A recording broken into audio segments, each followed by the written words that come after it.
Fortryder jeg pludselig min onkels bryllup i marts sidste år. Der var lam på bordet, som normalt ville blive spist over 5 dage. Og peber i alle farver, og salat, og en lille grøntsag, jeg kan huske navnet på. Så mange farver på bordet, at det havde været nok at kigge. Fortryder hvordan jeg bare åd til at slet ikke kunne genkende mig selv. Langt mere mad, end jeg kunne spise. Og jeg måtte løsne mine bukser, men blev ved med at æde. Det fortryder jeg. Fortryder pludselig min onkels bryllup i marts sidste år. Der blev spillet den samme musik, som der blev spillet, da jeg var endnu mindre.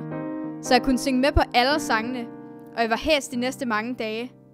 Fortryder hvordan jeg dansede, med hele kroppen og ansigtet, så kroppen var helt slap, og ansigtet helt ømt de næste mange dage. Fortryder jeg tænkte, hvor er jeg heldig, ikke skulle tænke på alt muligt andet lige nu. Det fortryder jeg. Fortryder pludselig min onkels bryllup i marts sidste år. Der var sol, og børnene fik lov at bade i søen. Og jeg stod og stirrede på vandet i lang tid efter. Og jeg fik mudder mellem tæerne. Og jeg stirrede bare på det. Fortryder pludselig, at jeg nærmest synes det kildede. Fortryder pludselig min onkels bryllup. Fortryder pludselig, at jeg var der. Fortryder, at jeg fik klippet mit hår. Også selvom jeg var glad for, at det blev tyndere og helt skarpt i spidserne. Fortryder pludselig, at jeg lå vågen om natten, for at læse over til vinduet og kigge på stjernerne. Fortryder at have kigget på stjernerne. Fortryder at have kigget ud. Det fortryder jeg.